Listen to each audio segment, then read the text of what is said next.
First contact, first atrocity. It began with hope. The skies over Earth shimmered as the Velari Dominion's ships arrived. 32 in total, each the size of a small city. They positioned themselves silently above Earth's capitals, casting shadows that swallowed entire skylines. People flooded the streets, eyes fixed skyward, wondering if this was the beginning of a new age. Broadcasters called it the arrival. Religions claimed prophecy. Scientists gawked. Government scrambled. The Velari did not speak for 3 days.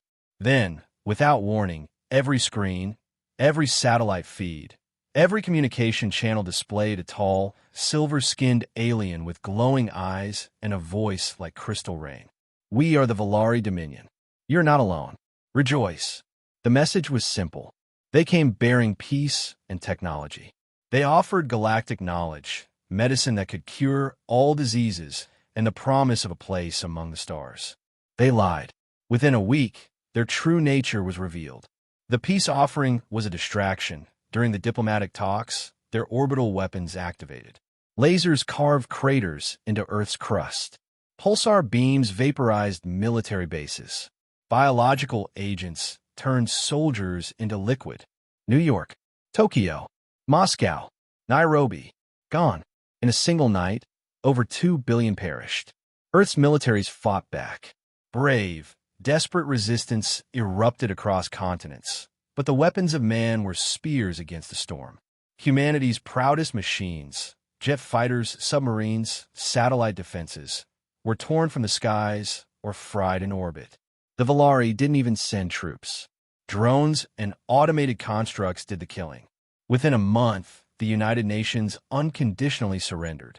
There were no terms, only silence. The Velari had taken what they came for: water, genetic material, and 8 million abducted humans. Then they left. Their ships ascended from Earth's orbit like indifferent gods returning to their thrones. They didn't destroy the whole planet. They didn't need to. They believed in precision extraction, a scorched wound large enough to cripple, but not kill. To them, revenge was a flaw. In Velari culture, retaliation was viewed as irrational, a weakness of short-lived species who could not see the value of long-term prosperity over emotional outbursts. Their doctrine held that only the truly enlightened moved on. And humans? We were animals to them, pitted, broken, forgotten. But Earth remembered. In a hidden Colorado bunker, deep beneath the Rockies, President Elaine Carter recorded a final message before the Velari bombardments took the surface. They believe we'll forget, that will fade quietly into ash. But memory is humanity's gift and curse. And one day, we'll burn back. The feed cut as the mountain above crumbled. From orbit, the Velari ships logged Earth as subjugated. One alien captain noted in his report, humans are incapable of coordinated retaliation. Their species lacks generational cohesion. Revenge is not anticipated. That line would be studied in Terran classrooms for generations, because that was the last mistake the galaxy would ever make about us. We remember. We rebuild. We return. 120 years passed. The stars had moved on, but Earth had not. Humanity did not fade into silence. We rebuilt from ruin, underground at first, then outward, across continents, then into orbit. The surface still bore scars of the Velari's judgment. Glass craters where cities once stood, rusted bones of skyscrapers jutting from jungle overgrowth. But beneath those scars, something relentless grew. They called us extinct. We became unified. They called us fractured. We became one. The Terran Retribution Corps was born 50 years after the attack, not as an army, but as a promise. Every nation signed its charter. Every child memorized its oath. No one forgot, not because forgetting was hard, but because we designed the world so it would be impossible. Every school bore the names of lost cities. Every town square housed a statue of the abducted. Every orbital shipyard was named after a fallen soldier who died screaming into the void. Earth didn't just rebuild for survival. It rebuilt for vengeance. Our science accelerated beyond imagination. Reverse-engineered Velari technology became the fuel for interstellar engines, exosuits, kinetic weapons capable of cracking moons. We adapted quickly, because rage is the most efficient teacher. By the 22nd century, we had colonized 15 systems. Our terraforming ships could breathe life into rock within decades. But even in paradise, there were reminders. On every new world, the first building erected was a remembrance archive. The Velari thought our hatred would fade. Instead, it matured. It aged like a fine weapon, sharpened over generations. And then, the message came. One of our deep space listening posts intercepted a Velari transmission. Routine, careless. A minor colony world. Population, 28,000. Defense level, negligible. Command debated. Some argued we weren't ready. Others feared retaliation. General Rika Solano silenced the debate. They taught us to fear. Now we teach them to remember. Task Force Echo Revenant deployed in silence. No grand speeches. No transmission of intent. Just 15 stealth cruisers descending on the Velari colony at Yelshera Prime. The attack lasted 11 minutes. Velari constructs melted under rail cannon fire. Their comm towers were turned to vapor. No survivors. We left only one thing behind. A black monolith bearing a single word in glowing red Terran glyphs. Rio. Within hours, the Velari Senate received our signal. A human appeared on their screens. Commander Elias Rain. Eyes like ice, voice like steel. You believed we would forget. You were wrong. This was for Rio. New York is next. Panic swept through the Velari elite. Debates broke out. How could a primitive species strike so fast, so hard? They had no answer, because they never understood what revenge really was. It wasn't just emotion. It was memory. It was unity. It was the soul of a species that had bled for centuries and would not stop until the stars themselves remembered our pain. Velari learned what vengeance is. The Velari Dominion had not known fear in over 3,000 years. Their doctrine of rational conquest, order through precision, domination through logic, had shaped a peaceful empire. Wars were brief, rebellions minimal. They saw themselves as beyond emotion, elevated above the base instincts of lesser species. But humanity shattered that illusion like a hammer to glass. After Yelshera Prime burned, the Velari Senate convened in emergency session. Holograms of the destroyed colony flickered across the chamber. Glassified structures, shadows burned into walls. The word Rio glowed in Terran red across the remains. Incomprehensible to most Velari, but not to high strategist Kellenar. He had studied Earth history. He understood what Rio was, what it meant. This is not war, he said, voice trembling. This is retribution. The Senate did not believe him. They insisted humanity could be reasoned with.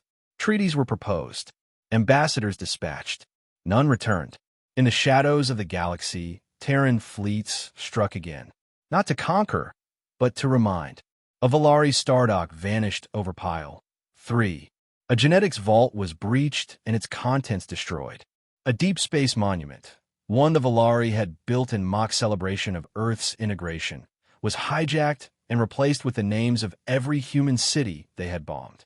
The Dominion, built on a foundation of denial, began to fracture. They didn't understand. Not really. So they studied us. In secret, Velari scholars dove into captured human literature, art, and records. What they found disturbed them more than weapons ever could. Poems written by orphans with bloodied fingers. Songs sung by survivors beneath ash-filled skies. Children's books filled with images of alien invaders and the vow, we will never forget. An entire species had rewritten its soul for vengeance. They watched recordings of Terran students pledging allegiance not to a flag, but to memory. They heard lullabies sung on distant human colonies. Sleep, little flame, let sorrow stay. For stars remember Judgment Day. They wept, not in sympathy, but in fear, because they had no answer for it. One Velari sociologist, Dralek, proposed a theory. Humans do not seek victory. They seek reckoning. They are not at war with us. They're teaching us. As Velari outposts fell, the Dominion's leadership fractured. Factions arose. Some wanted to rearm, others demanded surrender. The words human vengeance became a whispered curse among their people, a myth made flesh. And then, the fleet arrived. 50 Terran warships exited slipspace above the Velari homeworld, Vexera Prime. They made no demands. They didn't even fire. They simply hovered, impossibly close, too fast to intercept, shields up, weapons armed. For 3 days, they remained. Then a single transmission was broadcast. General Eleanor Zhao appeared. Her expression wasn't rage, it was resolve. This isn't conquest. This is history catching up with you. Then the feed cut. The Velari people, for the first time in their existence, felt something they had no word for, but every human would recognize. Dread. Their culture cracks, ours endures. The Velari Senate voted to surrender within 18 hours of the Terran fleet's arrival over Vexera Prime. Not because Earth demanded it, because their own people did. Across the Velari Dominion, riots erupted, not against the humans, but against their own leaders. Generations raised on the doctrine of emotional superiority now stared at the truth.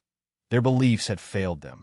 The system that taught them revenge was beneath them, had no answers for the fire, now hanging above their skies. The humans didn't bomb Vexera Prime. They didn't occupy it. They didn't enslave anyone. They simply made sure no one could ever forget why they had come. Within days, memorials were erected, not by humans, but by Velari citizens themselves. At every major city center, black monuments were raised, engraved in both Terran standard and Velari glyphs. One phrase repeated across everyone: in memory of Earth's fallen, so that we may remember what forgetting cost us. Terran officers walked the planet not as conquerors, but as guardians of history. They supervised reforms, handed over data archives of Earth's past, and ensured that no part of the Dominion would ever be allowed to ignore what had been done. Velari schools were rebuilt with human historians overseeing the new curriculum. Their children learned the names of Earth's ruined cities: Rio de Janeiro, New York, Seoul, Cairo, Buenos Aires. They watched archive videos of the bombings. They read testimonies of survivors. The doctrine of denial was erased from their culture, burned out by truth. Some tried to resist. A few Velari factions attempted sabotage, but the Dominion had no strength left and no support. The galaxy now saw humanity not as victims, but as a force of memory made flesh. Other species took notice.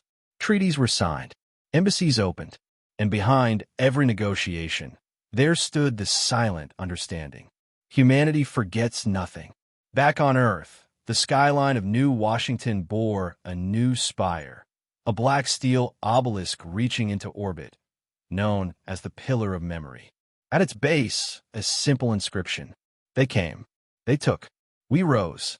The children of Earth grew up not on stories of revenge, but of responsibility. The war was over, the vengeance complete, but the mission to ensure history never fades remained. Years later, on Vexera Prime, a former Velari senator stood beneath one of the Terran monuments. Around him, children placed flowers, Velari and human alike. The senator turned to a Terran captain standing nearby. His voice was soft, broken by age and truth. We didn't believe in revenge. We thought it was primitive until you showed us what it really was. The captain gave a nod, her gaze distant. It's not revenge. It's remembrance. And we will never let you forget again. Above them, the Terran fleet passed silently through the sky, casting a long shadow over the city. A shadow the Velari would never again dare to ignore.